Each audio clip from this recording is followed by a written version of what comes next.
Asia কাপের ইতিহাসে এবারই প্রথম ফাইনালে মুখোমুখি হয়েছে ভারত ও পাকিস্তান। চিরবৈরী দুই দেশের লড়াই ঘিরে সমর্থকদের মাঝেও দেখা দিয়েছে তুমুল উত্তেজনা।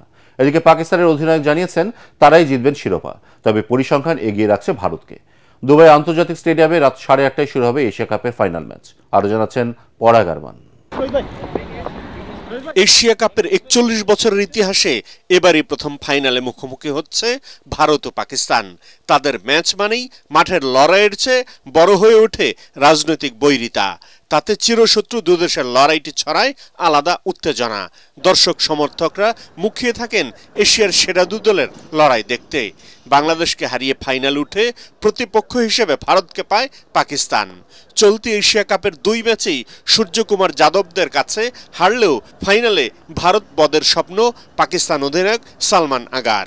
পাকিস্তান ইন্ডিয়া কা জাহির বাত প্রেসার তো রহতাই হ্যায়। ফাইনাল ম্যাচ নিয়ে আমরা খুবই রোমাঞ্চিত। আমরা জানি আমাদের কি করতে হবে। যে কোনো দলকে হারানোর সামর্থ্য আমাদের আছে। মাঠে নেমে আমরা চেষ্টা করব ভারতকে হারাতে।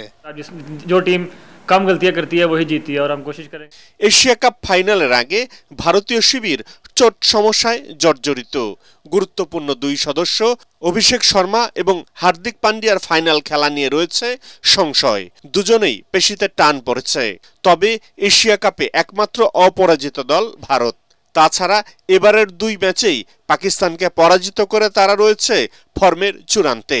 পরিসংখ্যানও এগিয়ে রাখছে ভারতকে। টি-20তে দুই দলের 15 লড়াইয়ে ভারতের 12 জয়ের বিপরীতে পাকিস্তান জিতেছে মাত্র 3 ম্যাচে। তবে আরবশাহীর দুবাই স্টেডিয়াম কারা আলোকিত করবেন তা দেখার অপেক্ষা সবার। পরাগ আরমান, এটিএন বাংলা।